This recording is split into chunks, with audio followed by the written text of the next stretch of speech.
Bam, we're live. Dude, all I have to say is this. You have to, before you just like throw the dude off the table, you have to kind of at least look at it and, well, that's interesting. Like, why is it that they won't let you go down there? You can go to the North Pole. Why can't you go to the South Pole? Hey, I mean, like, just nothing is censored. Nothing is censored that's true. Only true shit is censored. No fake shit is censored. Well, okay, no, you're right. Well, no fake stuff is censored. Hey, yeah. If what I'm saying might not be true, but it's a good place to start. I am at the place now, and it's weird being as old as I am, where all of a sudden I look at everything, and I don't just believe anything right off the cuff.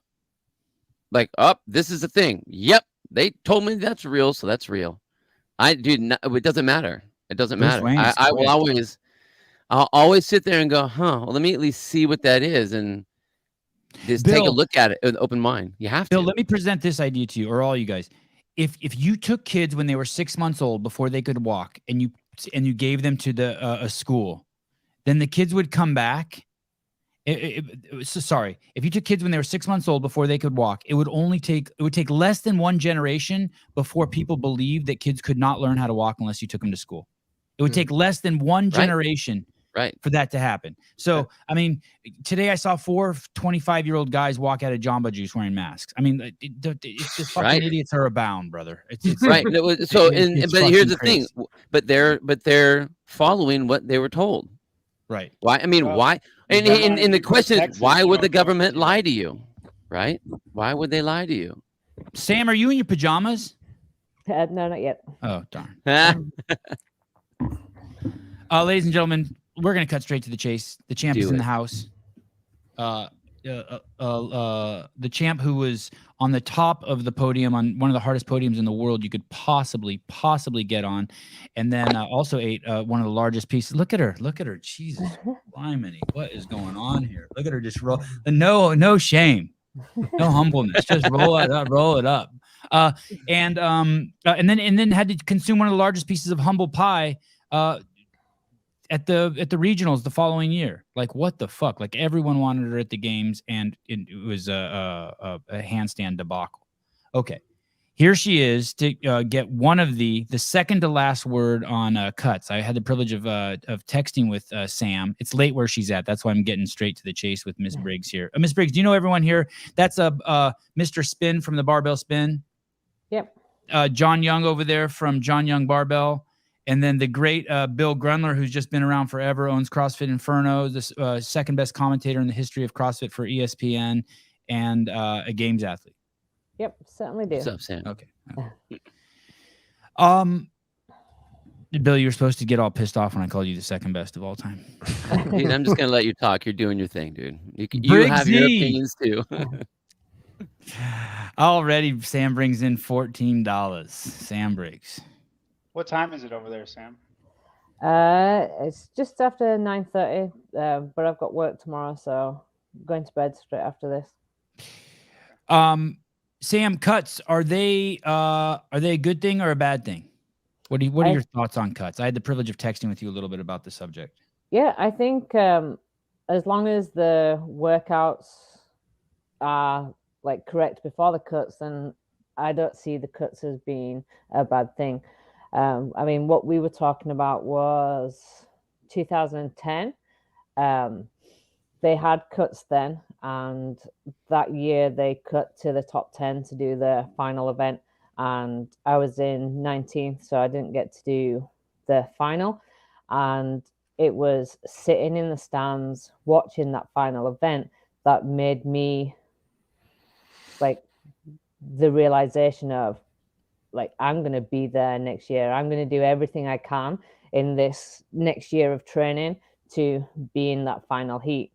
It's kind of making it to the games, to just kind of be at the games, to not making it into that final heat, to then be, okay, I'm going to make it back to that games, and I'm going to be there for all the events. I'm going to not just be a participant, I'm going to be a competitor.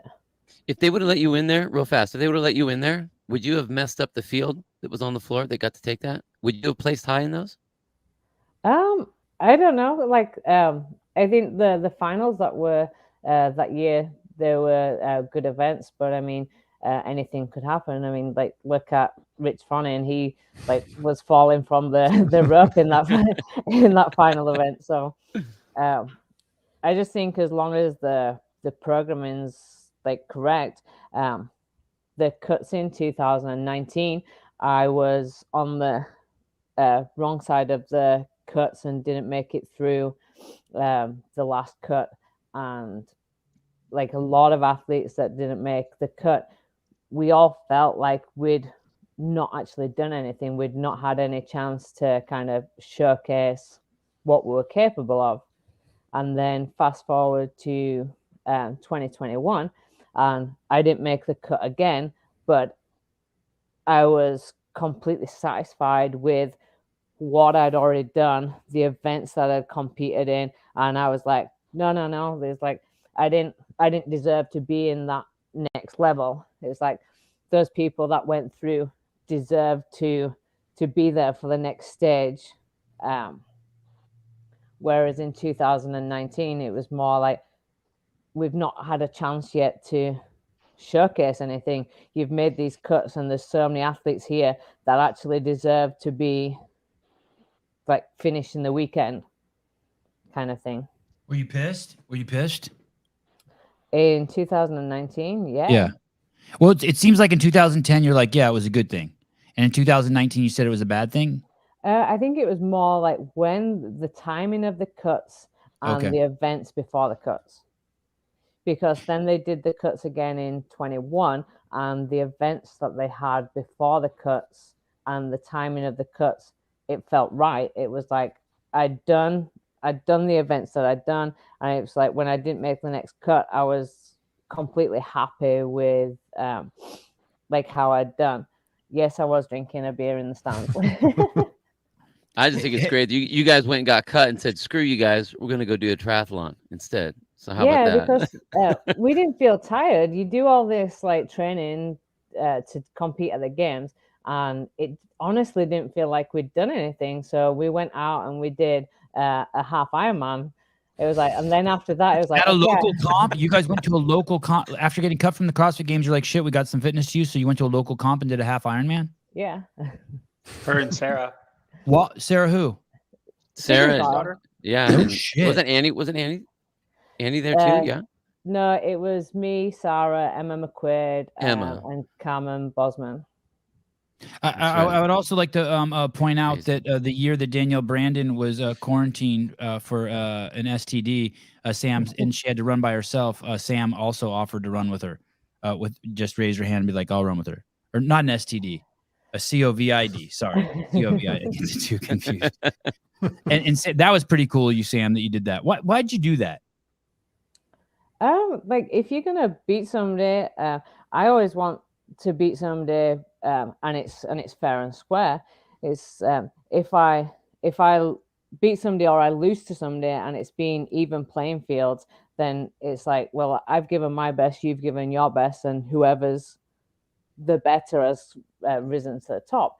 If everybody else is running against somebody and somebody had to run by themselves, that's not an even playing field. Like, she's at a disadvantage. So it's like anybody that beat her, it's like, well, you only beat her because she was at a disadvantage. And that's not what CrossFit's about. CrossFit's meant to be finding the fittest on earth with everything on an even playing field.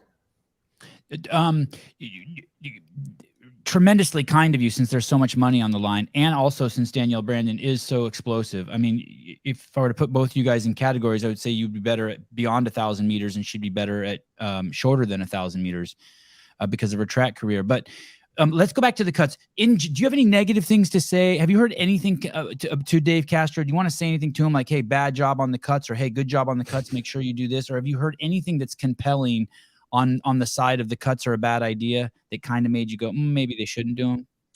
Oh, I think as long as, I mean, when he did the cuts in 21, and they did the cuts last year as well, did they? I don't think so. 30. Just down to 30. Right, just to 30. Oh, okay. That as long as it's the same as in like 21, there was good tests before the cuts, and I felt like the cuts came at good like times, and with him being back in charge, like hopefully like this year it'll be the same. Those athletes that have made it to the games and can still showcase their fitness and show kind of the training that they've been doing before they make the cut, then I don't think anybody can then question the validity of the cuts. Whereas if the workouts don't like showcase that and don't test the different domains, and there's no validity in the cuts, then it's like a problem. Whereas if it is like it was in 21, then the cuts came in a timely manner, and you could see the progression of the athletes, and the top 20 that finished the weekend would have been the top 20 regardless, I think. Do you think the fans are okay with the cuts? Like for the most part, like when they get there, they're happy that the event is moving more quickly and that they're getting to see the more prestigious athletes, or do you think that they're disappointed? You'll probably get a split. I would say the majority of people will be happy because it does bring in an element of kind of excitement when the last event is before they're going to make a cut. It brings in that extra level of excitement. It's like, oh, so-and-so sat in 31st.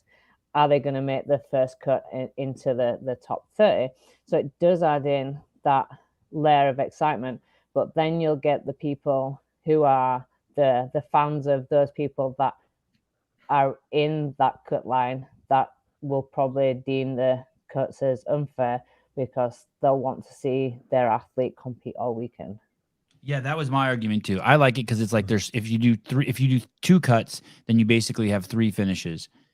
Yeah. Meaning you have that climax 3 times of like, oh shit. It's basically like 30 people go to the podium, then 20 people go to the podium, and then only 3 people go to the podium. Yeah, I love that. We're gonna let Miss Briggs go to bed. Thanks for coming on so late. Any final questions for her before we All right. Miss Sam Briggs, the champ. Hey, thank you. Be safe, Sam. Be safe. Thanks for doing it. And be Sam. careful. I don't know.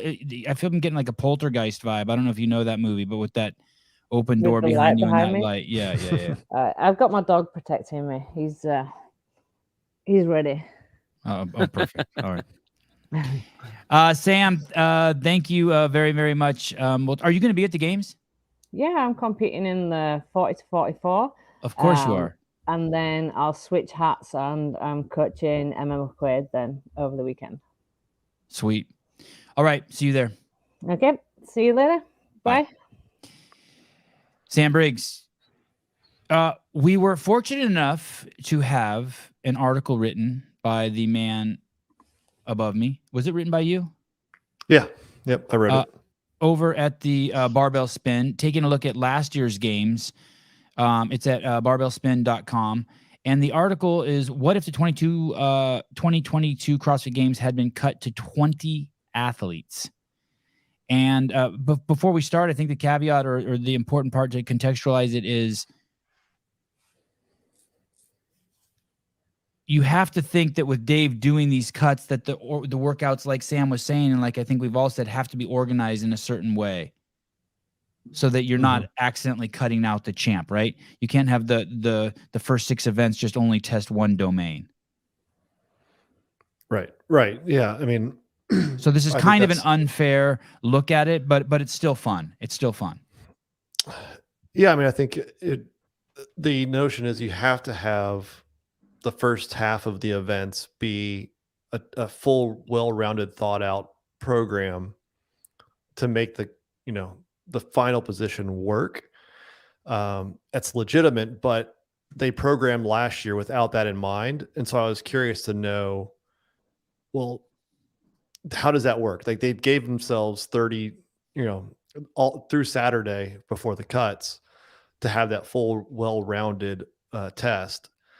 And it's still, at the end of the day, it works out where there's a couple switches in the placements, but a lot of things that you might have thought were going to happen, somebody in those back heats that got cut would then do really well in an event. You don't see that. I mean, Willie George had a great performance, second place in back 9, but I don't think any of us could remember that, right? Like, we may have talked about it right after that event, but we're still not talking about it now. So you may miss out on a couple of those, but overall it seemed like, applying those cuts to last year would not have really had a material impact to what we saw at the final standings. Podium's the same. If they did the cuts last year, the same. Podiums are the same. Yep. Justin is on top. Okay. Yep. And I will say, go ahead. Sorry, go ahead. Last year, if you look at all of the workouts that they had last year, did they end on the Echo Press on Saturday? Is something wrong with John's mic? Is something wrong with his mic? Can you guys hear me? Sounds like it's going through your computer. Tap on that mic, make sure it's on. Oh yeah, it is on. Okay, push it, like bend it to your mouth without breaking it. Okay, there we go. Can you hear me better now? I think. I don't know. No, you still sound like you're fucking in the shitter, but go ahead. Okay.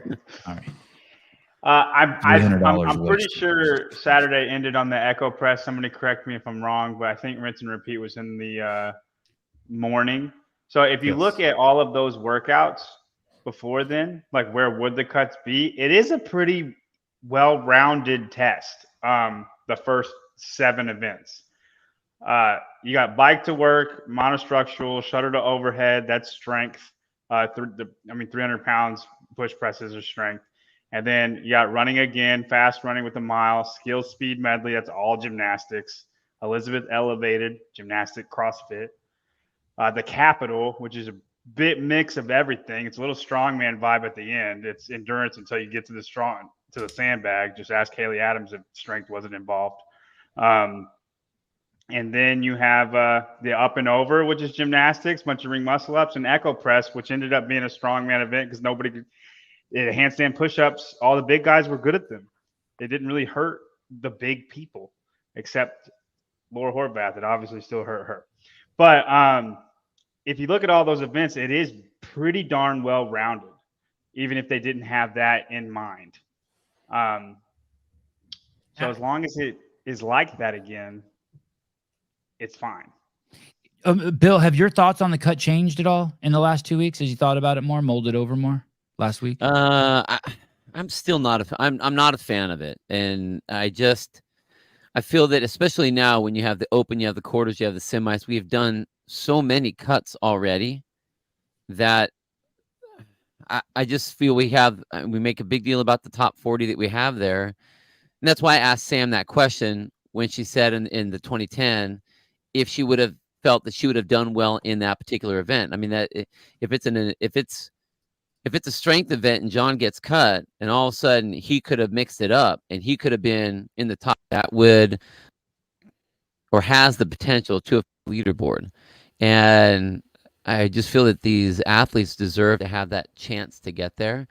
That being said, I agree with what John's saying is that if you were going to make cuts, before you make your first set of cuts, you have to have a very well-rounded selection of events to do something like that. You can't just have some random, I don't think you should have any specialist events before you get into your first cut, especially the first one, just because you're going to be losing people that should still be in the mix.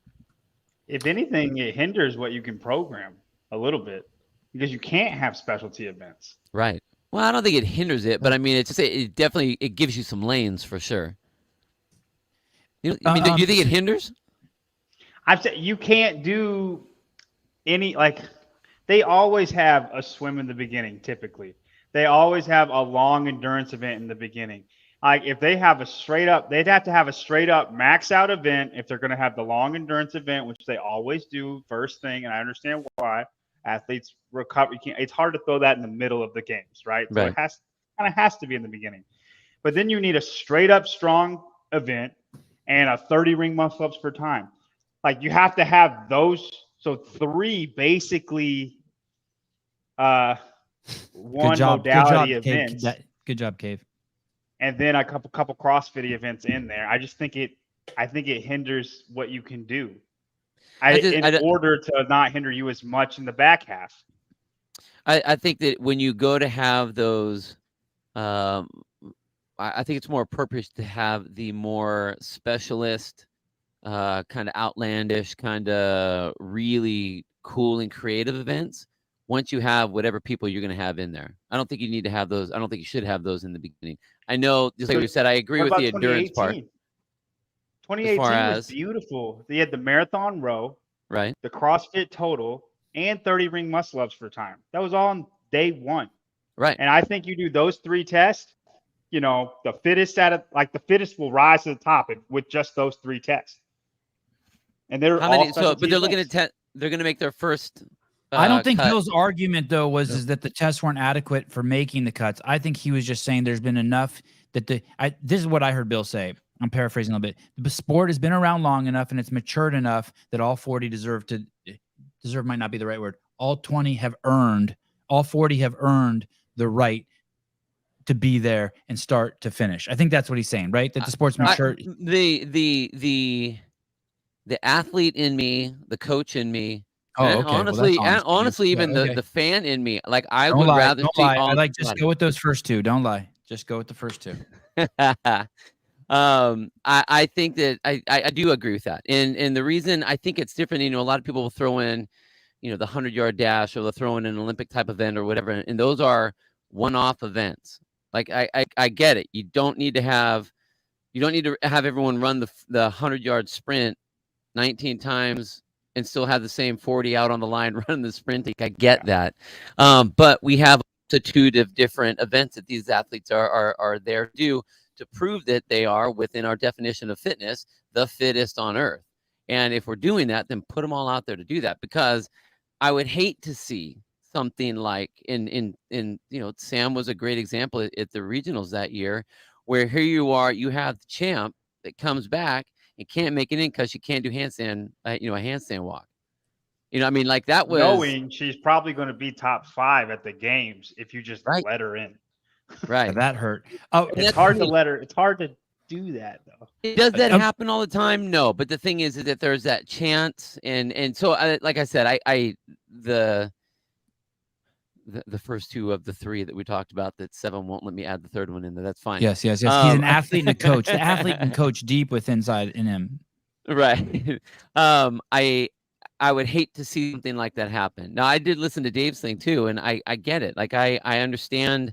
I didn't get it. I listened to it. I didn't understand. Well, I can see, I can understand. It doesn't mean that I like it, but I can understand the logistics part of, if you're going to do something cool. I mean, you can only, you don't want to run the same CrossFit style events all the way through when you're first, before your cuts, in the middle cuts, and then at your final. You want to be able to have some cool things, because I think once you get to the top, everyone's already done the CrossFit. Now it's like, okay, now let's see what you can do with your fitness in a situation that you're not used to using it for.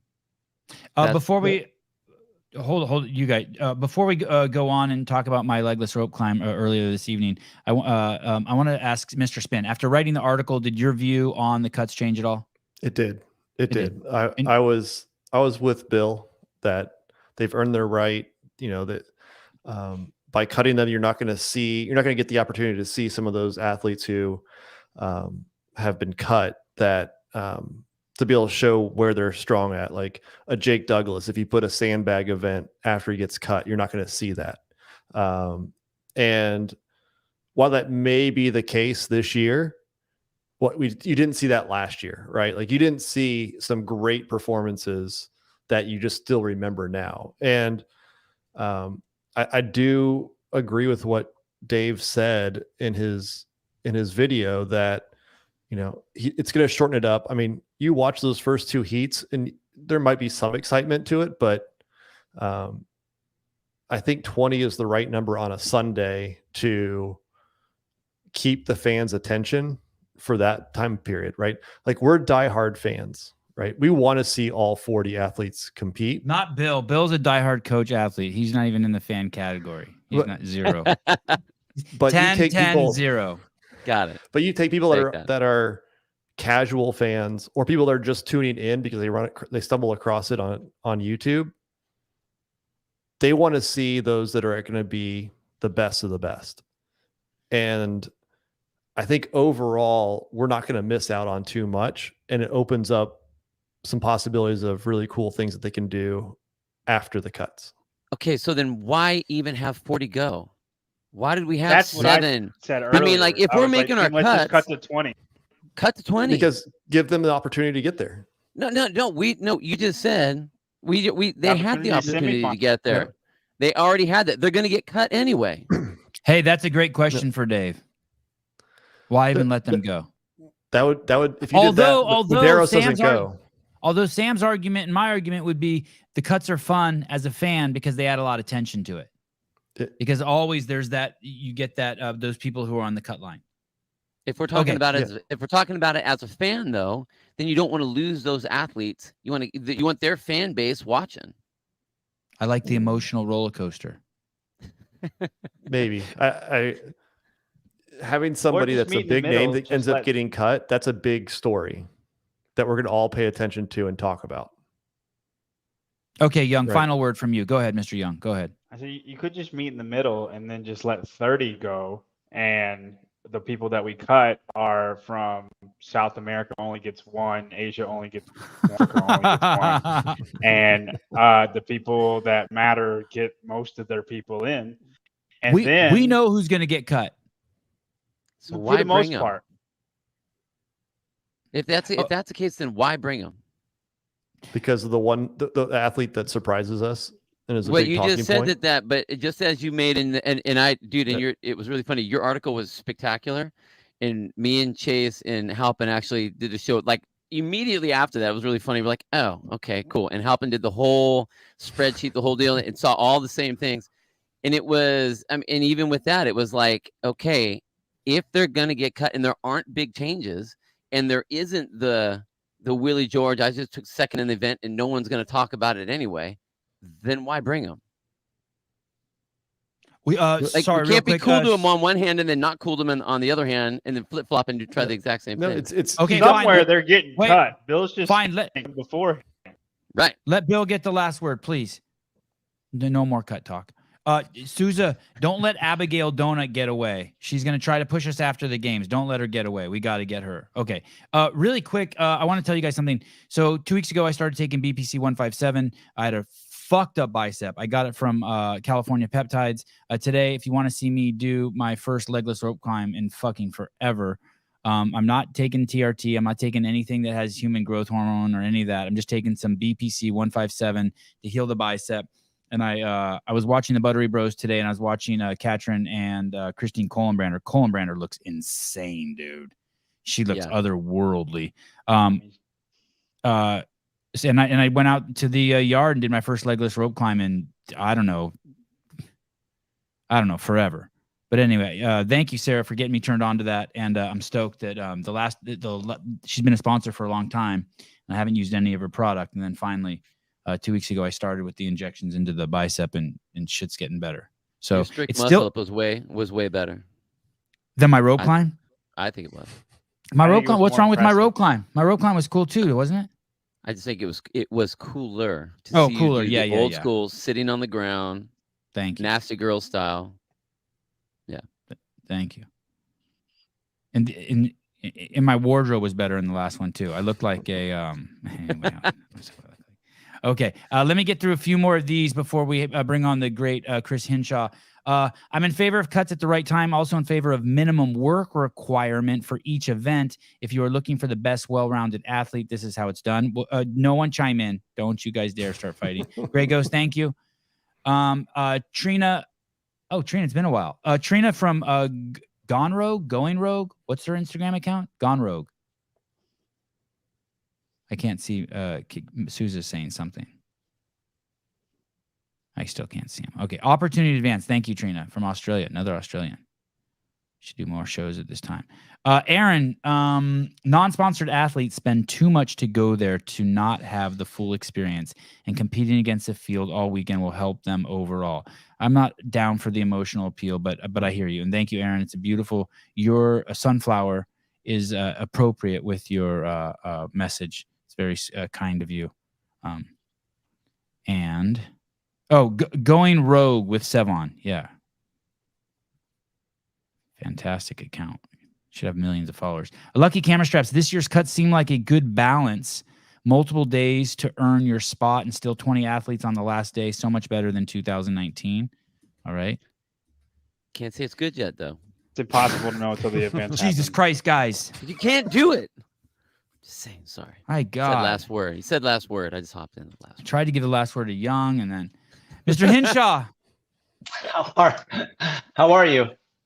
I'm fantastic. Thanks for doing this, man. It's been a long time. Really appreciate you having here. Yeah, one of the most popular podcasts I ever did was with you, man. That one really got the people stirred. Thank you for coming on again. Oh, it was all a bunch of good questions on your part. Yeah, we didn't get in trouble either, which was nice. Yeah, I appreciate the softball questions you gave me. Today we get in trouble. Just a few minutes ago, Chris, we had Sam Briggs. Sam, she has the nickname The Engine, and there's no doubt she earned that and deserved that. Is that correct? She did earn it, and she deserves it. Yep. And we know that because we saw her perform on the field, and we saw her lung capacity. We saw her win the CrossFit Games. We saw her basically have to compensate with a massive engine for where many would say she lacked in physical strength. So she had to be even better than the best. You know, she had to make up for that, right, to get on the podium. Yeah, I mean, I think that what's interesting about Sam, and we've talked about it before, I have with Sam, it's interesting to me that we talk about aerobic capacity, but we're really interested in that maximum sustainable pace. And what Sam, because she was so gifted in running, that she really didn't have to train it and still be the best. But my question to Sam was, what if she truly optimized the largest muscle group in her body?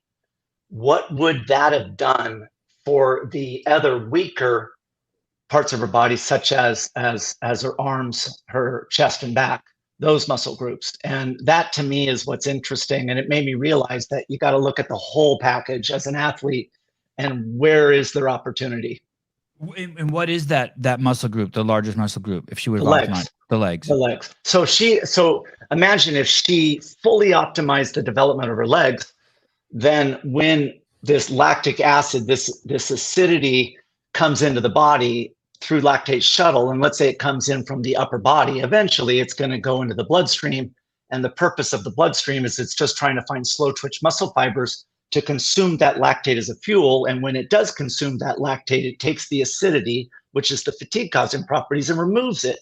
Well, imagine if the legs were more equipped to consume that lactate and remove those fatigue causing properties. She could do even more work. And that to me is what's interesting. And it was a wake up call for me as a coach of like, we need to make sure that every muscle group is optimized. And when you say optimized, you mean with strength and endurance? In terms of their development, and when you look at the body and we're triaging muscle groups, the obvious choice is start with the biggest muscle group first, right? The legs, and then work your way down. And that's what I start with as a coach. You were drawing a distinction between aerobic capacity and sustainable pace. What's the distinction there? So think of aerobic capacity as your peak aerobic output, your ability to bring in oxygen and use that oxygen in the muscles that are moving. So it's your peak. So think of it like Mount Everest, right? The top of Mount Everest is the peak. Well, on Mount Everest, some distance below, right, 3,000 feet below is what's called the death zone. The death zone means that if you go above that, there's insufficient oxygen to keep the brain alive and you're going to die. With certainty, you will die, but that doesn't mean you can't summit. Of course, you could go above the death zone. But think of death zone intensity as your maximum sustainable pace, your lactate threshold. You can go above your maximum sustainable pace, but you can't stay there. Okay. You got to come back down. Well said. Okay. And what is VO2 max in relationship to those two elements, the aerobic capacity and sustainable pace? Right. So VO2 max is your maximum oxygen uptake. So it's really defined as your ability to bring in oxygen and get that oxygen to the muscles that are moving. And that's really the test. It's your aerobic capacity, your maximum ability to bring in that oxygen and use that oxygen as a fuel. You know how in strength there would be someone like anyone correct me if I'm wrong, but there'll be these athletes that are just really explosive. Like you have a James Townsend, right? Mm-hmm. Extremely explosive, or your 400-meter runners versus your 1600-meter runners. That's Is right. it like that? Great question. Is it like that? Do you know where I'm going with this? Is it Of like course. that with aerobics? Is there someone who could just take in a shitload of oxygen? They have a massive aerobic capacity, but their sustainable pace is just atrocious. Well, no. So there's two types of athletes. So the one that you mentioned, you have a speed, strength, power-based athlete. They're fast twitch dominant. And so they're at a take it like a Usain Bolt. He's got a very high percentage of fast twitch fibers, and that's why he's fast. That's why he's so explosive. He could generate a tremendous amount of force in a short amount of time.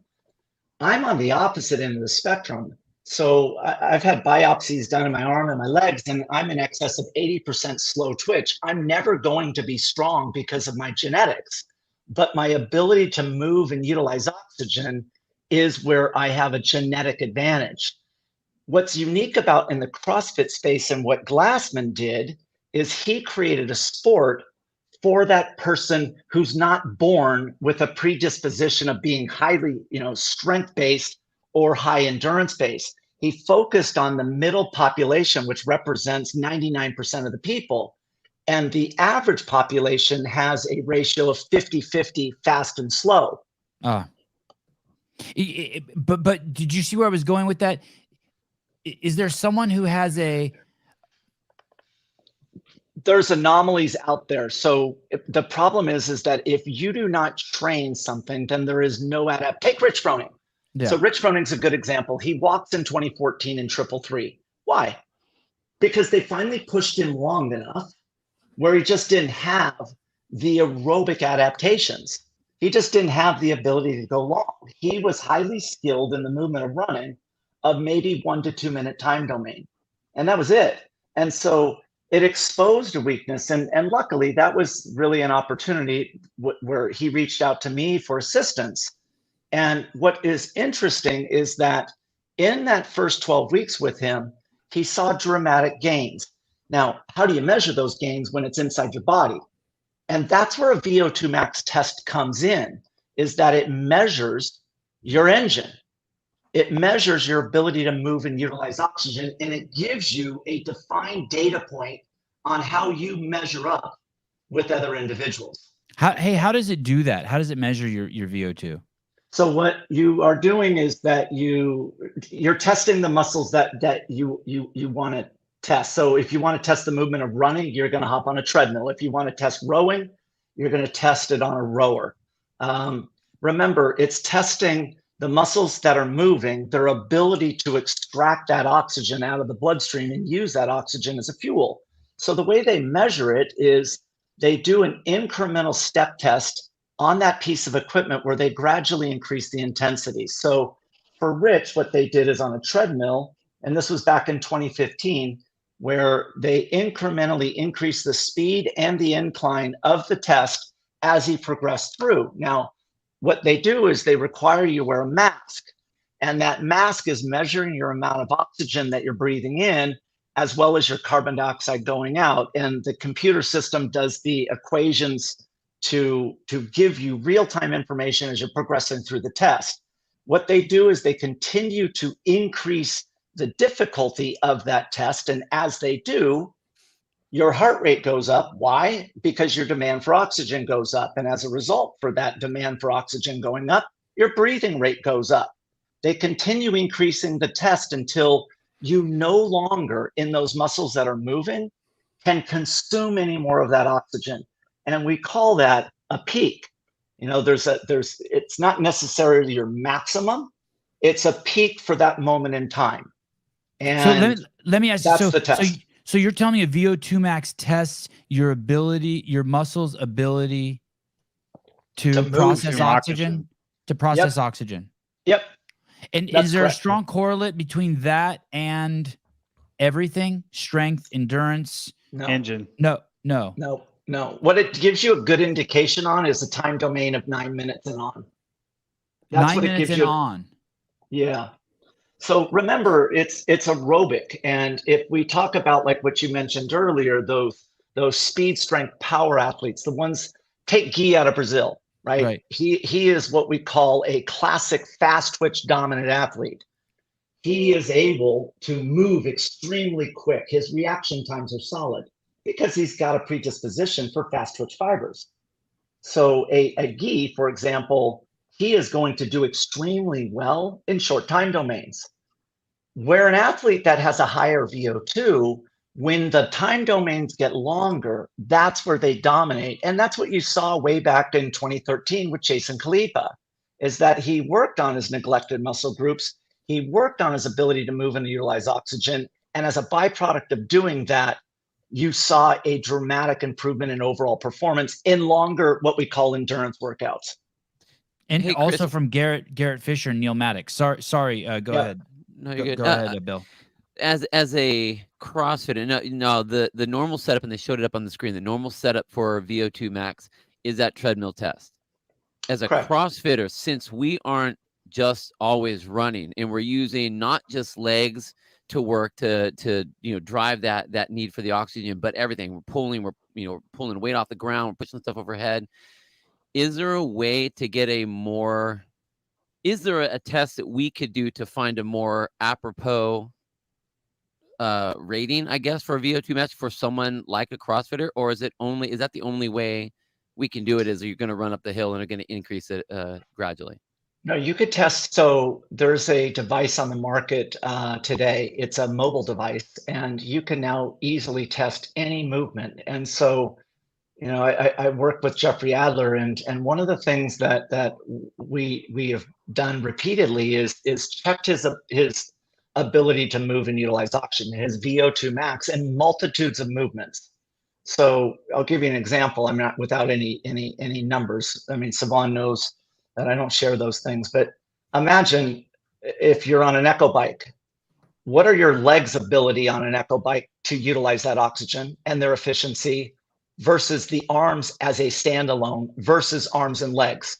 How does that legs on the echo bike compare to the bike erg's ability to move and utilize oxygen? And what you're able to do is you're able to find and pinpoint opportunity, because remember, the elites, the best of the best, what we're essentially doing is scraping for fractional improvement. By targeting inside the body and measuring it, now we have a data point. It's actually empirical. We have numbers that we can create an entire profile. And that's what to me is exciting in the CrossFit space, because remember, what you want to test is the movement that you're the most proficient at.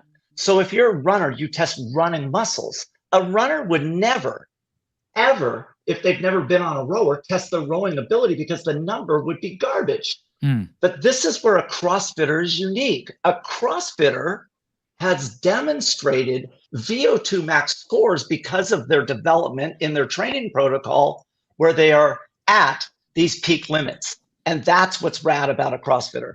So do they have to do, it's cool that you can do all those things. Sevan, do you remember Julie Fouché was doing? She's the most badass. She's so badass. She did that stuff like that. Like Fran, I remember she did Fran, I think, like at Pepperdine back in the day. Was it at Pepperdine she did that? Okay. Yeah. It was a ways back. But hey, let me ask this real quick, Bill. Let me ask this real quick. Is there a time domain, the minimum time domain for the VO2? There is. So there's a target time domain. The last time I did mine, which was about 9 years ago, I did it after Alessandra Pacelli, and the people looked at her and she went first and she had a great score. And then I went, and they're looking at me and they're like, dude's 53 years old. Look how tiny he is. And so they turned down the speed and they lowered the grade and they pushed me, 17 minutes. This test should take about 11 minutes. So Chris, you can't do I was trying to piggyback off of Bill's question there, because Bill was asking, can you do tests that are more CrossFit-y? So Fran wouldn't be, it's not long enough. Do you need to go to can. How can the test be shorter? Now we're falling way into the weeds. How can the test be shorter than 9 minutes if it tells you what it's really only good to tell you what you're good at after 9 minutes? Because it's measuring your exchange of oxygen. And so you know precisely where you are as you progress through the test. So Okay. if you, Sevan, did this test, I would tell you, you still have room, meaning you're not even at your maximum sustainable pace. You get real-time response as you're progressing through the workout. Okay. Sorry, Sevan. Sorry. He basically Sevan, I would love to test you. Sevan, Let's you're do it at not the even games. close. Jeez Louise. Chris, I have a question. Camera hold. Go ahead, John. So I heard, I don't remember what podcast it was, but you're talking about how Fraser works his weaknesses, and I was trying to use your concepts as far as clearing lactate. I would do 3 handstand push-ups on an EMOM, just 3, and then the 5-pound dumbbell Arnold presses the rest of the minute for 50 seconds, and I would do an EMOM like that to increase my shoulders' ability to clear lactic acid, right? That's right. And I saw phenomenal results doing that, like crazy results. Is there any movement in particular, CrossFit movement or muscle, that you've seen that tends to improve better than most? Like this, training this way works better doing this than like across the board, no matter what athlete you are, or different for everybody? The fundamentals, the process remains the same. So what you just mentioned, and that what you just mentioned is very common in the endurance world to develop, whether it's cycling, swimming, running, rowing. It's a very common protocol. Essentially, in the endurance world, the way that they find that high intensity, right? And CrossFit is considered high intensity, but really the purpose of high intensity is to improve your aerobic capacity. I mean, that at the end of the day, it's a 6-minute time domain and under. So if you wanted to know what is considered VO2 max intensity or improvement of VO2 max intensity, then that would be if you went out and you did a 6-minute maximal effort test. And that would be essentially the speed and or heart rate for that particular movement that would create adaptations in VO2. The problem is that your muscle groups, they're all different sizes. So the amount of motor units that you have in the upper body are dramatically smaller than your legs. And so the legs, like I said earlier, really have the highest value of training time because of their ability to move and utilize oxygen. John, was that a personal question? Because he charges $650 an hour, brother. I hope that was a broad question for the community. You feel it added a lot of value to the community and the listeners. And it's $650 every fraction thereof. Right. Prorated, yes, prorated. Yeah, right. Minimum 2 hours of questions. Thank God, you should be my agent. Have you worked with Tia? I have. Yep. Have you worked with Rich? Yep. Have you worked with Matt Fraser? Yep. Have you worked with Sam Briggs? No. Have you worked with? Can I tell you why I didn't work with Sam Briggs? She was too good. She's like, I run fast, run long enough. I'm gonna tell you a story that I haven't told. Okay, great. I love that. So in 2013, I met Camille LeBlanc-Bazinet, and I met her. Have you worked with Camille? Yes. Another since champ. 2013. Yeah. Okay. So in 2013, we started working together, and she is competing through that 2013 year, and we were 9 months in, and she comes to me and she says to me, I have a favor of you. And I'm like, what's that? And she says, I don't want you to coach Sam Briggs. And I said, well, why is that, Camille? And I one of the brilliant things about Camille was she was smart. She was one of the smartest athletes that I've ever worked with. What she wanted to understand was the detail, the physiology, the why behind things. Like Camille in 2013 came to me and said, how do I train to put myself in a better position in terms of my carbohydrate reserves so that I could do a higher intensity longer on Sunday? That's what she was thinking about in 2013. She was interested in targeting specific adaptations to win. And no one since that day has ever done what Camille has done. So when she asked me that question, I'm like, I want to know why you're thinking this. And she said to me, because of what I just told you about Sam Briggs. If Sam Briggs fully develops her legs, imagine the increase in overall work capacity that she could create. And I said to her, I go, you know what? I like that answer. And I told Sam Briggs this story, a couple years ago, so she knows. But I'm like, you know what? All right, fair enough. What did Camille do that no other athlete's done? Marry Dave Lipson? No, what she did is that she wanted to be more fat adapted so that she can conserve the consumption of carbohydrates. Remember, when you get to lactate threshold, your maximum sustainable pace, you're burning 100% carbs. So when we call like zone 2 training, easy pace, like easy pace would be a heart rate of 180 minus your age, Mapatone's method. That's a ratio of 50% fat and 50% carbs. So you're getting half of your energy at that intensity from fat. But if you keep bumping up your intensity until you get to your maximum sustainable pace, now you're at 100. Well, every event at the games, you're at or above maximum sustainable pace. So the athlete that actually can consume less carbs will be in a better position on Sunday. And that's what she was focused on. Smarty pants. She's smart. Katrin David's daughter. Have you worked with her? Since she was 19. Annie Thor's daughter. No, but I want to. I'm going to go visit her this year because I think Annie is the anomaly of anomalies. And I was in Berlin and watched what she did, and we talked. And she used to be an ultra runner in Iceland way back before CrossFit, and that's still sitting inside her. And imagine if that can resurface and she could retain her superpowers that she has today. You know what's crazy is I utmost respect for Annie. There's things that I think Annie and Katrin and if Tia comes back after the baby, it will be fucking nail in the coffin. But if Annie can come back and win, or if Katrin can come back and win after these peaks and valleys and having kids, they will also put themselves in these weird categories that will be impossible for anyone ever to touch. But I don't see Annie as a good runner. What's funny, she lumbers, but then again, Dave Castro, I wouldn't see as a good runner too, and the fucking guy can run 50 miles. But she lumbers, right? Right. But that's fixable. It is. That's so easily, absolutely. That's so easily fixable, and it's a horrible thing. It's pretty mean to say that, lumbers. That's a tough word for an athlete to hear. An athlete doesn't want to lumber unless you're a strong man, right? Well, what she does though is it's too much upper body work for the level of intensity. She has a dramatic, over-exaggerated arm swing, and that is draining her of her energy. And so she just needs to create more efficiency, and it's without question improvable. I mean, imagine if where she is today, and we can change her trajectory to where now she's back in a rocket ship mode. That to me is, she's not done. And so when we talked in Berlin, she invited me to Iceland, and we've been friendly for a long, long time. And to me, I love the fact that she is still wanting to get better. And athletes, one of the things that I admire in them is when they're vulnerable and honest.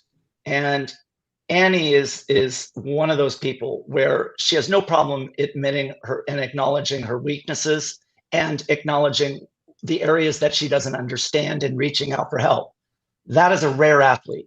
Most athletes will come in and just, the arrogance and they have it all figured out.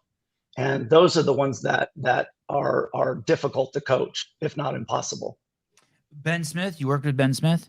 Never, no, but I've done a seminar at his gym, and he's one of the brightest people in the sport. Which brings us to a rumor that I heard through the rumor mill. And I reached out to you a couple of days ago or a week ago, I can't remember, but to ask you about it. And you're like, hey, I don't know if I can talk about that. And then we got a little bit of clearance from the athlete to talk about it, which I really appreciate. People like Matt Fraser are crazy impressive, right? And people like Tia, mind-boggling, right? I'm assuming.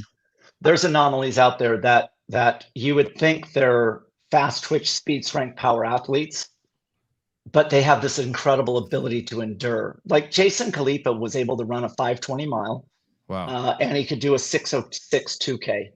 And I had Jason in 2013, 3 weeks before the games, run 20 miles. That tells you something. What year was that? What year did you have him run 20 miles? 2013. Were you scared you were going to hurt him? I had to do something that when he lined up on the starting line, that he recognized that he was the exception in the field, that he has done things. So that was a psyop, as they say in the conspiracy world, to have him run 20 miles. Well, I mean, I got a lot of heat for it, and so did he.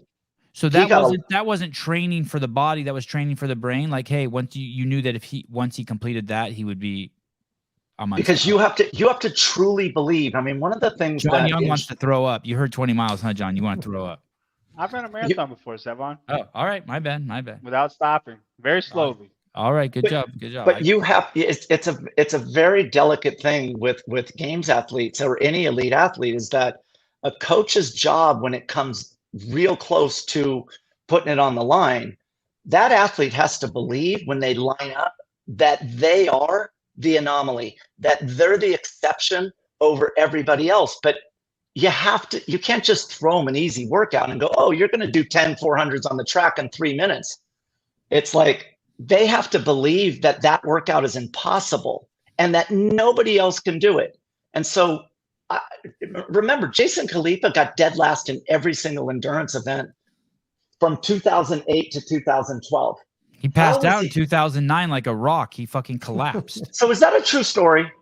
Dude, there's video of it. I filmed him just like he collapsed, like in the middle of the race with like Spieler and Miko. He just collapsed and just like a gelatinous sack of shit. Went to the finish boom. line after. Yeah, it was nuts. Maybe Caleb will find it. Yeah, that to me, I thought that was just like a wives' tale. I've heard that before. I just didn't. So imagine if you did fall asleep in a run. I don't even know how that's possible, but if you say, it's a little bit before that. It's just a smidge. This is the trailer. Oh yeah, damn. I want to say you can play the whole thing. I made that, but I don't know if you can. Go back even further. No, it's before that. It's way before that. That's the finish line. If you go even more before that, Caleb, you'll see he's running and he passes out. Yeah. It's great. And I think, and then he came to Chris and deadlifted 500 pounds, I want to say. Yeah. So imagine if you have that in the back of your mind and then you have to do a long endurance workout.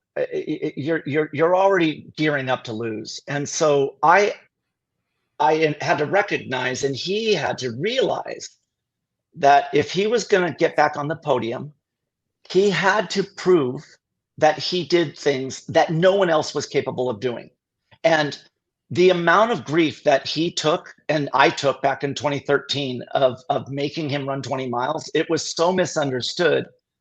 But his frame of mind when he took the field, I mean, he won 3 out of the 4 endurance events in 2013 and got 3rd in the other one. And I mean, put the smash on Rich Froning in 1 year.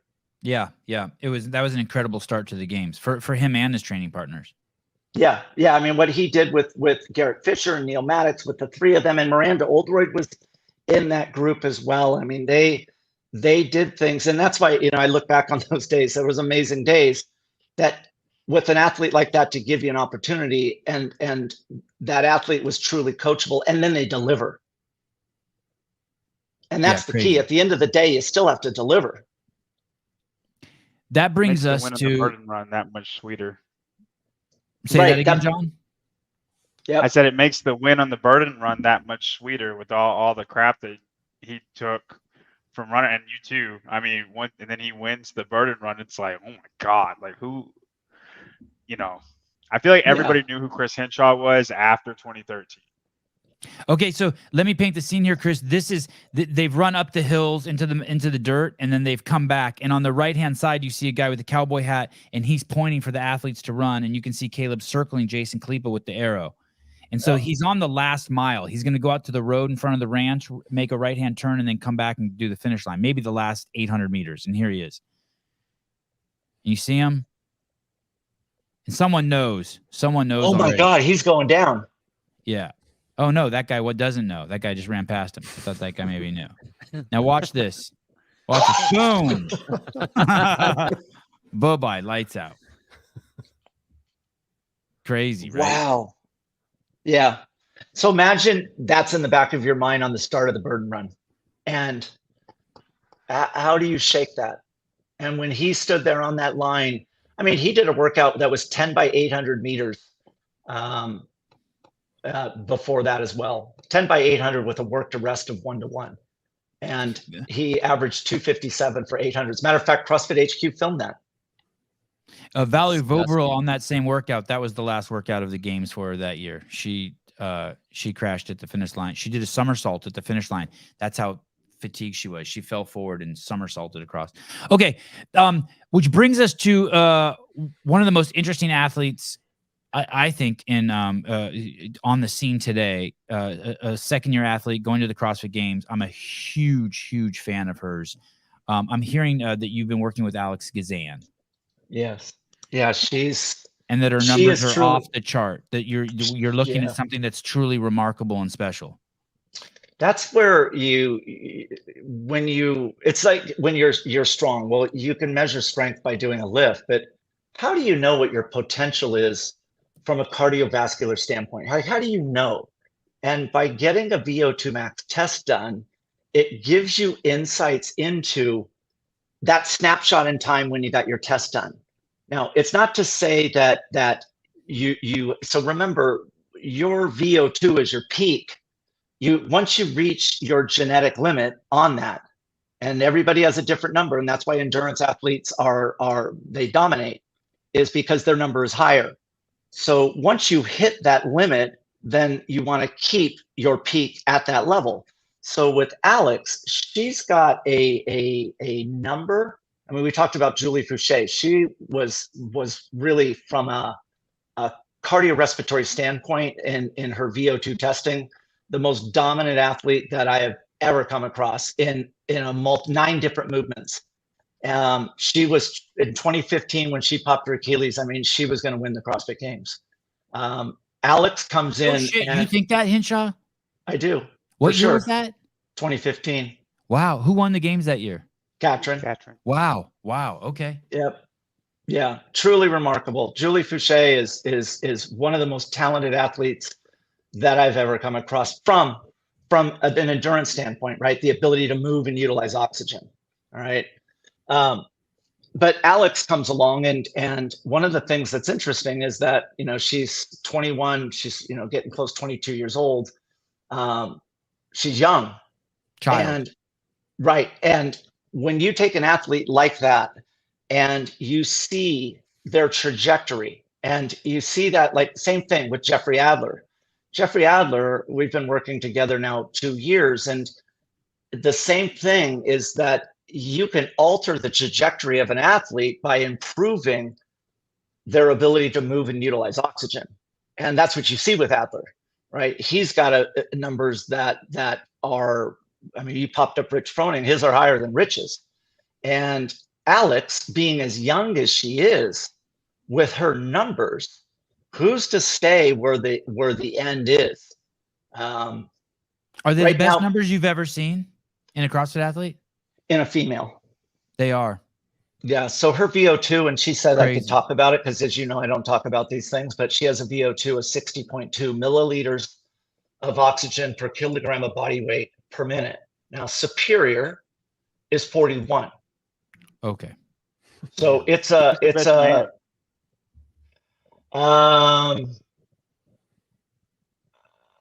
that way, I can tell you only that I can tell you about Jeffrey Adler being more than Rich, because you pulled up Rich. I know that. Fair enough. So when you saw Alex Gazan's numbers, were you like, something's wrong? Like, she needs to be retested? There was an error in the machine? No, because I watched her do it. Yeah, you did. And so you could even see, it's like listening to an assault bike from across the room. If you hear someone like get over 90 RPMs, you're like, you look over.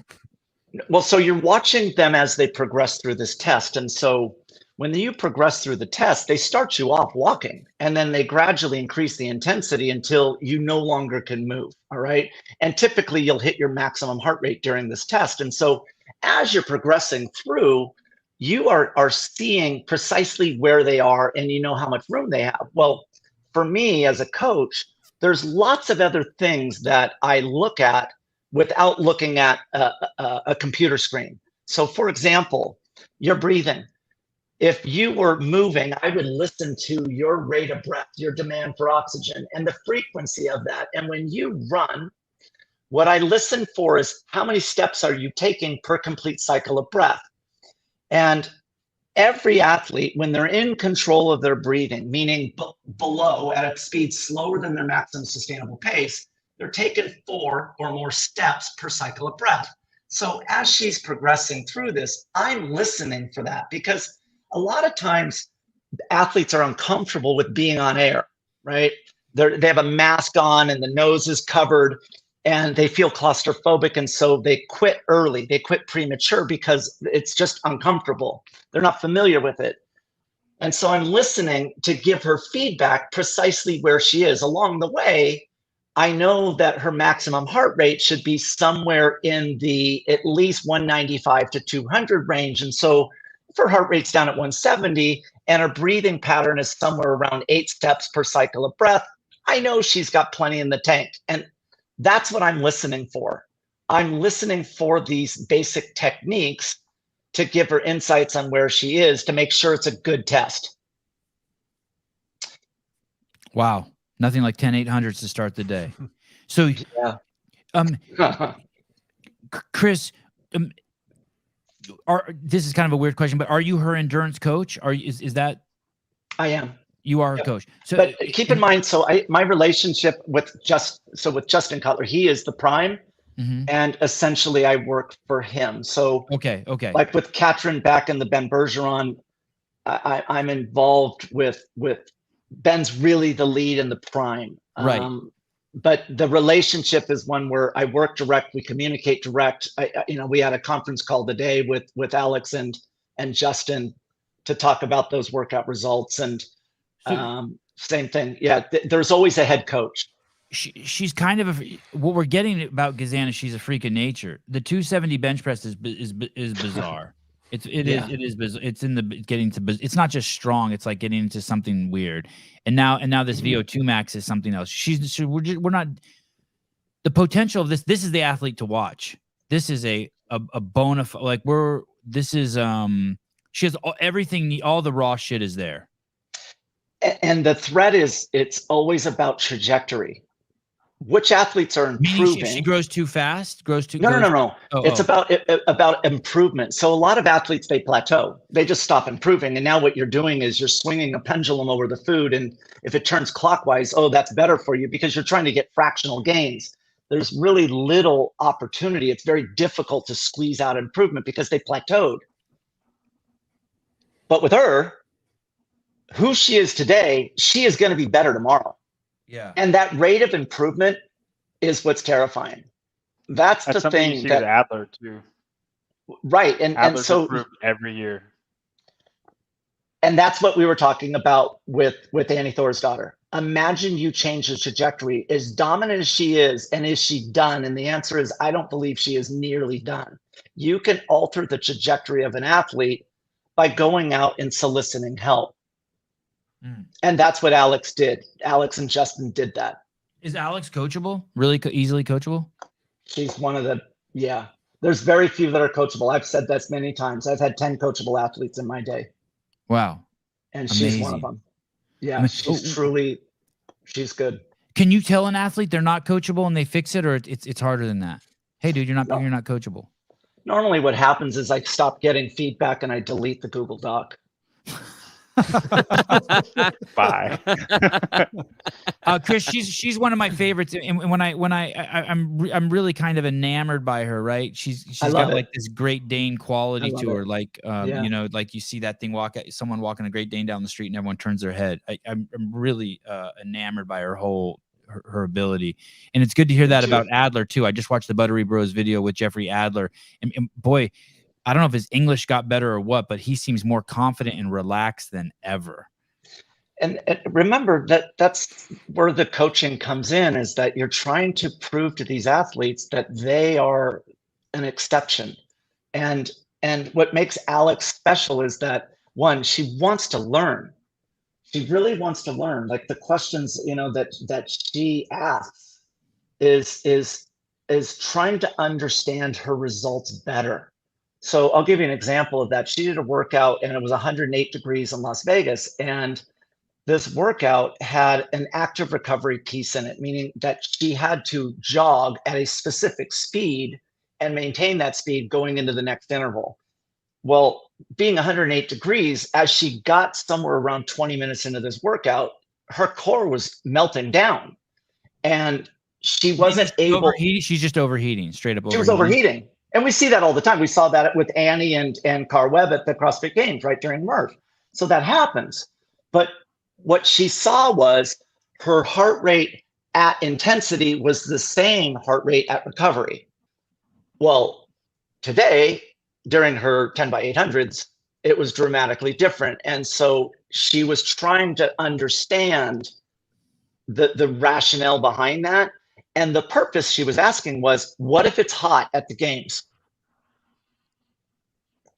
Now what she's doing is she's competing using knowledge and experience, and that's going to give her a competitive advantage. That's a great athlete. At 21, yeah, I like that. That's very appealing. You see that as a competitive advantage or a mental advantage for herself?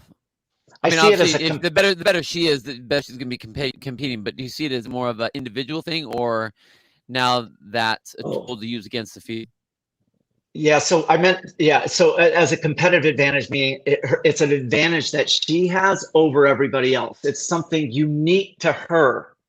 So imagine, if temperature is high, what your speed and your heart rate needs to be based upon that temperature. Got it. And now you're not guessing. See, the thing is that this sport, it's really evolved. I don't coach a lot of people anymore. I really don't, because it's so difficult. The easy days where you could just make someone run slow and they'll improve are over.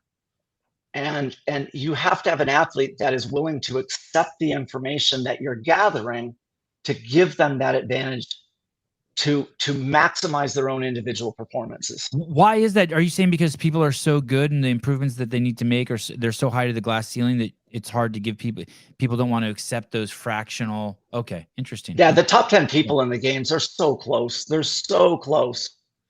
In my opinion, and my role is to prove to them that what they think is impossible is actually possible. And that's what you're trying to do. We're not tapering for the games. What we're doing is sharpening their physical, their mental, and emotional so that they believe that they can execute the most optimal strategy for them on that day. That's what I'm trying to do. Mr. Hinshaw, been a pleasure, buddy. Thank you so much for coming on. Thanks, guys. Yeah, you're amazing. I look forward to talking to you again. Are you going to be at the CrossFit Games? I am. Yeah. So you want to do a VO2 max test? I'll bring in the crew. No, but I'll give you a big old hug. How's that? All right, Bill. Hey, Bill, it's good seeing you, Bill. You too, man. You too. Yeah, always good. Yeah. Cheers. Thank you, guys. I appreciate it, man. Thank you. Bye, Sevan. Yep. Take care. Mr. Spin, when do we get to vote again? Mr. Spin has the #1 rankings, the most valuable, pertinent rankings in the CrossFit space, and I need to change my Alex Kazan vote. You'll be getting it tomorrow, so they'll be published. Really? Yep. Are we doing it again tomorrow? Really? Yep. I'll be sending out the link for you guys Let's do to it. submit, and so yeah, it's new results will be published on Wednesday, and we got some new people on there too. Do you think Hinshaw's words are going to change your placement of Miss Kazan, Mr. Spin? I had her up there pretty high. I think I had her like 7th before. So yeah, I mean, it is interesting to hear that because even you look at what she did last year, she took, what was it? 31st in bike to work and 24th, I think it was. Yeah, 24th in the Capitol. What's she taking shoulder to overhead the run? On the run, 30. Or let's see, was it A? Her first games. It's her first games, right? Last year, she took 21st. So all of those, that's she was not negative out of all those tests. Yeah, so she outside the top 20 on all 3 of those. So if she is made big improvements, like you was saying, and that kind of that's trajectory is up. I don't know if he was saying she's made big improvements, but what he was saying is that the potential is there, right? I think he was saying her trajectory is just going up and up and up. High, So yeah. that implied that she's been improving over the past 12 months. Okay, and then she won the semifinals. Mm-hmm. Bill, were you honored? Were you involved in the last voting? No, he was I got slow. slammed with a bunch of coaches that didn't You show up. pussy. So I'm like, dude, give me the thing. I'm gonna turn them in this time. I got them.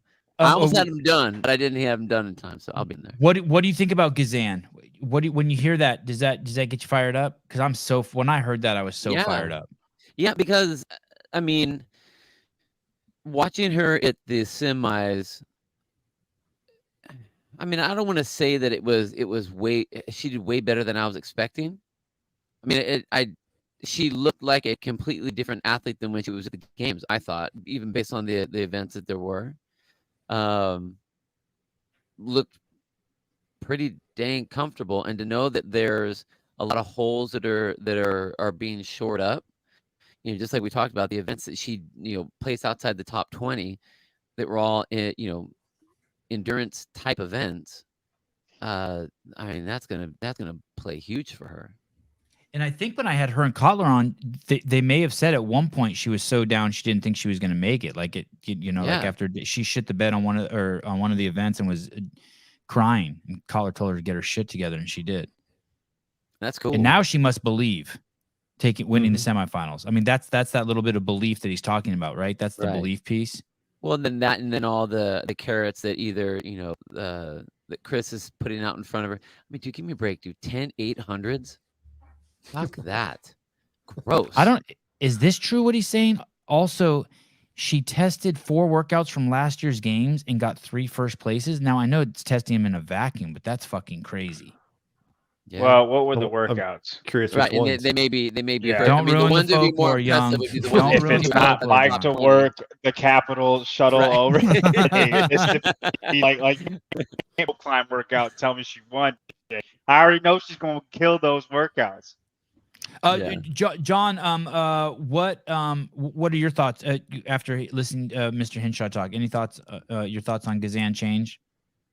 Not that they were ever good or bad. I don't know what they were, but no. I mean, I think we've all been on the train that she's on the up and up, but I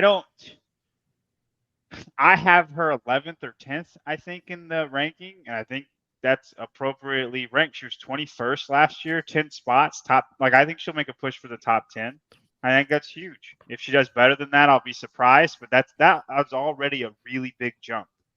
I think the next year is where we can kind of flirt with, she's the one that's coming, right? Kind of like how we feel that way about Adler this year. Yeah, if she's top 10, she's most improved at the games.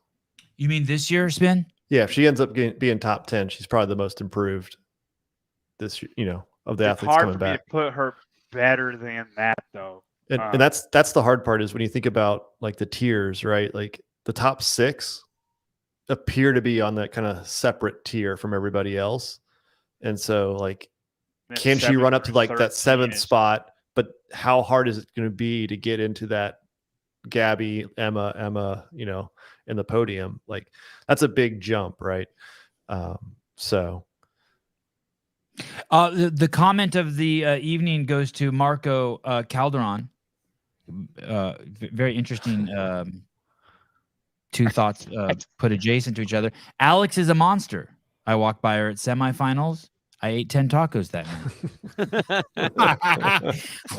I thought at first he said she ate 10 tacos, and then he ate 10 tacos. Wait, so that's the Alex Gazan effect. If you see her, she stimulates your appetite. I'm not sure I understand. Is there a connection there? And do you want to take a shot at that, Bill? What do we read into this, or what? All I know is that that's the case, and that's what happened. And I would eat 20 tacos because I like tacos, and so if it makes a normal person go to 10, then I'm obviously going to 20. Alex is a dark horse for the podium this year. Annie is overrated. I think that's the opposite. I think Annie's underrated. Alex can leap over Magawa. One of the Emmas will probably falter. Well, that's the path, Mr. Clock. I think Magawa is underrated. I would like to take you guys shift gears. Anything else you guys want to say about that? Oh, well, before we shift gears, Jeffrey Adler, Mr. Spin, thoughts on Adler? I just watched him on the Buttery Bros video, great video, and I'm crazy impressed by him and Miss Lambre. Yeah, I watched that too. I thought first it was just a great video in general. I've always been high on him. I think he's right off there from the Rogue Invitational. He's had a great year. And every time he talks, he's like, I wasn't trying to win. I'm just trying to advance. And he ends up winning, right? He wins the Open, he wins semifinals. So if he does come with his best game at the games, I think he's on the podium for sure. Miss Lambre, his coach and fiance, also said we're coming to win this year. He said we're coming to get on the podium. But something that was very interesting, I can't remember if it was Marsden or Heber, but someone said, hey, this year, you're saying you want to be on the podium at the games, but at the semifinals, you said you only wanted to be top 10. What's the difference now? And he said, I'll tell you after the games, which made me wonder if maybe he was injured at semifinals. Bill, thoughts on Mr. Adler? It's been fun to watch Jeff progress over the handful of years that he's been to the games. Not even necessarily just physically, but his thing is mental game, the mental toughness. The year he was at the games, when it was at Aromas, was at 2020. His confidence that he showed looked like it was manufactured. Like he really didn't think he was supposed to do what he could do. You'd see him win in the Open. I think a lot of, he'd had that big race. What was the event? The burpee box jump over one and with the clean and jerks for 350. Yeah, the clean and jerk one. I mean, unreal. I think it was 20.4. Yeah, unreal showing on that. Was just nuts. So there were these flashes of what he could do, but what always really held him back, I thought, was the mental game. It's like he didn't feel he should be in the mix with all of the big names. He was there, cool, but he didn't have that. But every year we've watched him compete, and he seemed more and more confident, which is great to see because that's what an athlete needs. An athlete, just like what Chris was talking about, an athlete needs to believe that they are the best that's there. And if he thinks I think when an athlete says, I just want to do the best, they want to, I think mostly it's, I don't want to be showy on the outside, but inside they have to want it. And every time I saw Jeff after the games, I'd be like, so how'd it go? You did great here, did great there. And he's like, nah. He's like, that was not what it was supposed to be. So it's like he knows where he's supposed to be. And it is nice to see him with that level of confidence. And it's been a long time coming. It's time for him now. Going for number 7, Ken. Also in the Buttery Bros video, him and Coach Lambre talk about, and I paraphrase, they're not just something like they're not just doing random training this year. They're not just training to be the fittest. That they understand they're working on specifics to basically make him the champion. That they've really fucking dialed in his training to focus in on maybe things that would give him the edge in events that he maybe wasn't necessarily the best in before. And I think what they were alluding to, or maybe they even said explicitly, was endurance. So it sounds like they're very confident, and they've altered their programming. Thoughts on Adler, John Young? What's funny is I don't think where he needs to focus on. It's because I saw him. Hey, Ricky. John, you're breaking up bad, dude. You're breaking up bad. I think maybe you need to switch to your computer. Maybe you got shitty earphones. Go ahead again. Can you hear me now? Yeah. What's funny, Bill? You're funny, dude. You're a funny guy. Can you hear me now? All right.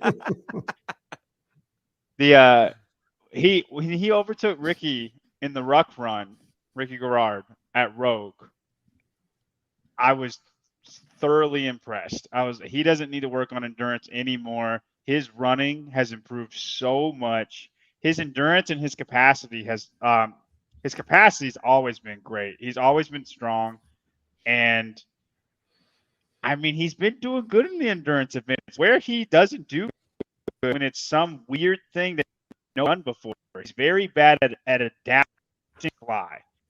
And I don't know how you train that. You just throw a bunch of random stuff at him, maybe. But like, if you look at the games, all of his worst events are events that nobody could train for. For instance, Elizabeth elevated. He was terrible at the traverses. Had never done it before, right? But there's a lot of people. I've never done a traverse before. When I tried to do it, I was able to do it. It's not, he's just very bad at adapting on the fly. The sandbag event. Nobody's ever sandbag cleaned 300 pounds. He's one of the strongest guys in the field, and he gets 16th place, right? He does the same sandbag clean that Colton Mertens about squat cleans.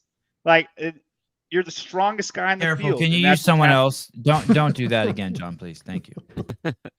But like, those are the things he needs to get better at, is the things that Boz likes with people, where I don't think anybody's been training this. This is just the wall, see who can adapt, be the best at this, which traditionally the game's winner is very good at, right? Justin is amazing at adapting on the fly. And I think that's where he needs to improve the most. His capacity's always been there. You think it's adapting, or the confidence that he'll be able to do what he needs to do? Because I see Justin being like, whatever, line it up, dude, bring it, Yeah. Okay, if I show you something and you've never done it, Bill, you've never done it before, but nobody else has either, we're just going to see who can do it. If there's a guy that consistently can't do these things and there's a guy that consistently can, that's adapting, just figuring it out, right? Physically figuring out, how do I move to do this? And then, I mean, that's mental. It could be confidence, because you see something you've never done before and be like, I got that, right? That could be confidence, but figuring it out within the workout. I think he's bad at those things. Straight up. And that's a skill. I don't know how you train it, but it's a skill. And that's where he falters the most. If you go back and look at his history, he's good at everything. Well, he should consult with JR. JR will tell him what weird shit's going to be in there. JR knows. Does that make sense though? Yeah, totally. Yeah, 100%. 100%. You're saying he sucks at shit on the fly. Okay. Clydesdale Media, so Bill can get a taco, $3. Thank you. Yes. I want to talk. Howie DeWitt with the question for Hinshaw. I'm sorry he's gone. I wonder how much lactate Danny Spiegel's legs could shed. Fair enough question. Interesting. Adler ain't got it between the ears. Hey man, go look at his the video, man. He is fucking. He's mellow, man. He's confident. I think that there's been a shift. Okay, I want to show you guys as we get to the 90-minute mark, an athlete that I'm desperate to talk to, Abigail Donut, and I want to show you something that she posted on her Instagram. And we'll start with you, Mr. Spin, and you can tell us what you think first. This is a one snatch pull, one hang snatch pull, one snatch, one hang snatch. She claims that those aren't hollow weights, and that's 185 pounds. Fucking insane.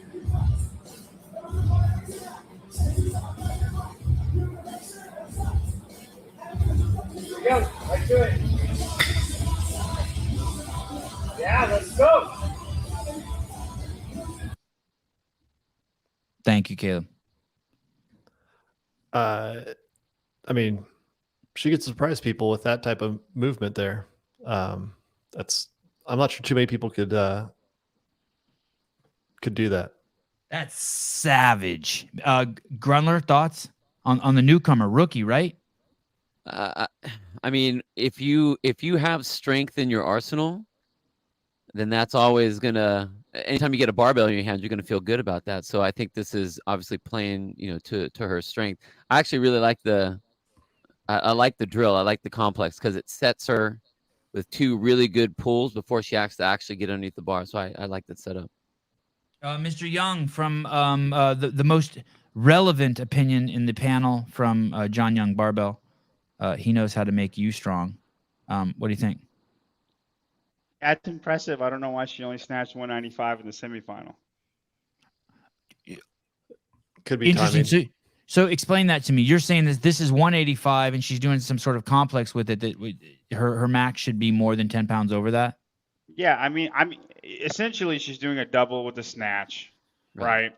Taking a little bit out with the pulls, but it's a double with the snatch. But if you could touch and go 185, even if it isn't a hang, I mean, you should at least be able to snatch 205 for one. Right. And I didn't like confidently, especially with her finishing position, the way she just sits down on the bottom and then stabilizes. There ain't no reason you can't snatch more than 195. So I don't know. I would have that question. Like maybe she had, because there are people who can do 90% forever, and their max out numbers are not that much different. And then there are max out people whose 90%, they can't move very well, but they can keep on going. Yeah. I mean, she found CrossFit 3 years ago, and she moves better than most. Isn't she the model? Yeah, she was. I don't know if she used to be a model back in the day. She looks like a model. Sevan, are you Anthony TP? Sevan, are you braiding your hair to pay homage to Dave at the CrossFit Games this year? Also, how does Bill's beard get darker, but Sevan's is getting grayer? I don't think I braided my hair. Dude, you have no idea. I'm about to get a haircut, and it's probably my whole shit's gonna look gray. But thank you for the observations. It's been a while. I thought we were gonna make it a whole show without someone telling me I look like Bill's dad. I'm crazy impressed. Let me ask you this. We'll start with you, Young. Young, does she make it past the first cuts as the rookie, Miss Donut? It depends on the events. Oh, That's going to be the answer for every single cut question. It has to be, that has to be the answer for every question regarding the cuts. It's impossible to know until we know the events. Bill, go ahead, Spin. Yes. Please. I want to hear fucking John and his wife talk. Honey, do you want to go to a movie tonight? Well, it depends on what we have for dinner. Oh, fuck. Mr. Spin, go ahead.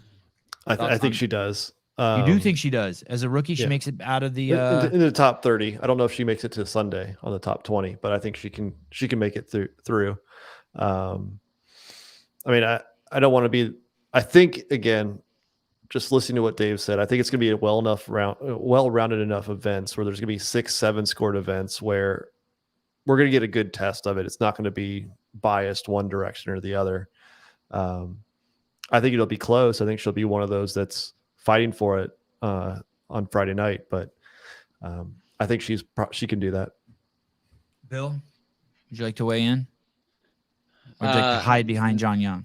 No, I'll hide behind John's big legs over there. That's the right answer. The thing is, you can't say will she or will she not when you don't know what you're comparing that to. So, yeah. You think she makes it? You do? No, I actually don't think she does. I don't think she's a rookie. I don't think she does. I think she got. I hope she does, though. I hope I'm wrong. Well, there's 12 rookies. The only fun thing to show would be, okay, we just saw, obviously she's doubling at 185 on the snatch, but she couldn't do the 195 in the competition. So maybe she can't handle the pressure part when it's like, hey, you need to step up right now. Not like, hey, well, maybe I'll make it. Now you're here. Can you handle the pressure? I don't know. I mean, that's the rookie thing, you know? Heather Campbell, I saw Alex Kazan in Hawaii this past February. I then went and had 13 hamburgers. Oh, shit. All right. Well, tacos, bro. It's tacos. But Heather had hamburgers. It's just weird. Just weird. She's a food stimulant. Oh, God. Here we go. John, what's a good mile time for a CrossFitter? Oh, I thought you wanted to know his mile time. For the games people? Yeah, tell us for the games people, Mr. Rambler. 5:15. That's a good one. Very good runner. Yeah, I mean, I think if you have a 5:15 mile, you don't have to work on. It's not a weakness. For boys and girls. Yeah, I don't. Everybody's together on that. Yeah, girls are probably about 5:30. No, 5:15. Keep it the same. Bill. I was gonna say. Well, I thought it was interesting that Chris said when he was talking about Jason having a 5:20 mile. I was like, wow, that's way better than I thought he would have had. Because I would have said, I have to see. Yeah, that's a good runner right there. 5:20, like Yeah. Um, I don't know but- what that would have looked like. Him running. I just go back to thinking about Murph when those guys shot out of a cannon and ran sub 6 on the first mile with the weight vest. I mean, that was what, 8 years ago. So I don't think they're doing that. I don't think it's changed much. I think if you were a good runner 8 years ago, you're still a good runner now. I don't think running has increased as far as that. I think the way weights CrossFitters' ability to run has over the years. I disagree. I bet Jordan Troyan can run a sub 5 mile, and I bet that's about what the best guy in the games now is doing. I bet Ricky runs a 4:55. I bet Jordan Troyan has something similar. I'm saying more of it can be up there, not the top end, but more can be in that elite group. Yeah, I think if you're a good runner, you're a good runner. Yeah, I don't think that the CrossFitters are going to be like going, okay, I'm really trying to break that 4-minute mile. What was your best? I think what Mr. Spin is saying is that there was what was that guy's name? The firefighter Jeff something from 2009 snatched 225 pounds, and that was the record. And now snatches are significantly higher. And Mr. Spin thinks that running has also gotten significantly better. And John is saying no, the running isn't a place I where. don't think that's what Brian's saying. I'm saying saying more people are at 5:15 than they were back in the 8 years ago. Yeah, that's what I mean. That's what I mean. There's I'm not saying Brian that is saying that they're significantly better now than they were back then. The runners, the field, not the top of the top. Okay, the field. Fine. Okay. So, and John is saying no. There's always running isn't a place where CrossFitters have improved. No, I would agree with that statement. What Brian said. I'm saying the top of the top is not. So those two agree, and I don't understand. That's normal. I think that's what's going on right now. That sounds normal. Once again, my answer will be and yes. Wad Zombie, Ronda Rousey, Wad Zombie, who makes the Colt Mertens card. Get yours now. Ronda Rousey said she has tons of sex before fights, claiming it increases her testosterone. That's the stuff that Andrew Hiller takes from California Hormones. Get yours now. I like this question. Without any details, would you say sexual activity with athletes is low, medium, or high during the games? Before I say that, I will also say this is absolutely true. I took a shot of espresso before I did that legless rope climb with the CEO blend. That is true. I forgot. So I was on my own performance enhancing caffeine. Use code Sevan at Paper Street Coffee and get free shipping or something.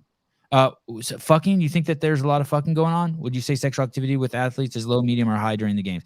I'm going to say low, Mr. Spin. I would imagine so. I mean, at least Saturday night, I can't imagine that you're feeling too great. Maybe Bill, the athlete coach, might. Yeah, you're the only one who's been. You might have some personal experience he could speak to. Before the games, sure, because you're getting fired up or whatever. During something like that, when your body's just being abused, you don't have the. That's the last thing that's on your mind. Is like, you know, not one individual athlete fucks between Wednesday and Saturday night. Well, it starts on Thursday, so Wednesday. No. You disagree with me? I don't think you'll. Well, could someone? Yeah, sure. But do you think it will? No, you don't. That's what I'm saying. So you agree with me, Bill? None of those 80 athletes are boning Wednesday, Thursday, Friday, or Saturday. Maybe even Sunday they're not. No. Well, if they don't make the cut, then hell yes they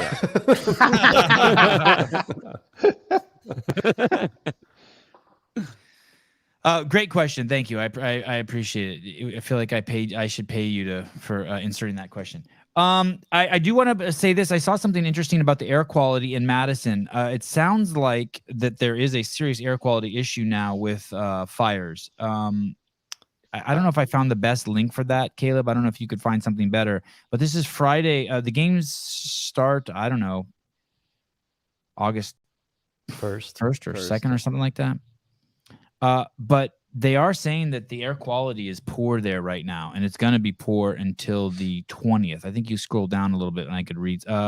We're tracking a belt of smoke originating from Western Canadian wildfires currently aloft over northern Wisconsin, clearly visible via satellite imagery, as well as impacting surface PM 2.5 concentrations in North Dakota.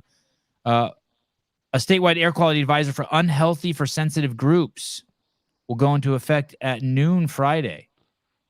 That's today. And last through Sunday, July 16th. So just something to pay attention to. So I started looking into this actually earlier this week. Of course you did. And talked to a few people, one of those being Heidi, that we all know in the chat.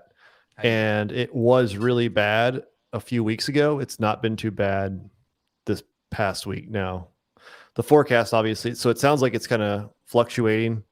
It's not constant, but she said when it was bad, like your throat would burn when you'd be outside if you were working out. Oh shit. So it could be a big issue. Okay. But that forecast, just to be clear, is only goes up to the 20th, and the games are 12 days after that. Yeah. So please, no more fires in Canada or anywhere. And I want to show you one more. I want to show you a video on YouTube from Talking Elite Fitness. At 5840, they interviewed Dawn Fall today. And you can just skip. If you want to watch this interview, just go ahead and skip. Oh, I'll show you everything you need to see right here. It starts at 5840. Sean and Tommy interview him.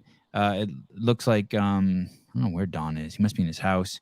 And wow, what a very limited, what a very simple and elegant furniture setup in his house. I am so we did a podcast with the owner of co-owner of CrossFit Counterculture, Zia. And today, I think it starts at 5840. Mr. Beaver. Oh, okay. Here we go. I'm so proud of this, and I'm not just proud of this. This is all because of 2 years of hard work and the core group of 200 people who watch this podcast every morning and hang out with me every morning at 7 a.m. And Matt Souza and Mr. Beaver, and it's just crazy. I can't believe after 2 years of just fucking grinding, here we are. But here you go. The other services. That's awesome. The next question is probably the one we got the most of. Brad, Jesse, a bunch of people from our cohort asked, what is the single thing that you are most proud of over the last year now that you're about 12 months in? And what is the one thing you're most excited about coming up? I like it. So I like it that it's the most popular question. It's the most popular question. I like it. Okay, here we go. I think the thing I'm most proud of, I actually had a moment last night. So I mentioned before, we had this affiliate summit up in Portland, and we did one at the beginning of the year. We do them twice a year in each region in the U.S., and then we'll do summits outside the U.S. as well. Beginning of the year, we talked about, hey, here's our plan. This weekend, we talked about, here's what we delivered over the course of the last 6 months, and here's what to expect from us. We had about 100 or so affiliate owners show up for it. Amazing day. Last night, Sevan had one of the owners on to give a download. How did it go? What were the takeaways from it? And did he say humble Sevan? He said the humble Sevan podcast. No. Zia, who's the owner of Counterculture CrossFit down in Encinitas, kind of just played back her experience, and she talked about walking out of there with a lot of confidence and optimism in the work that's been happening in the path forward. And she told the story of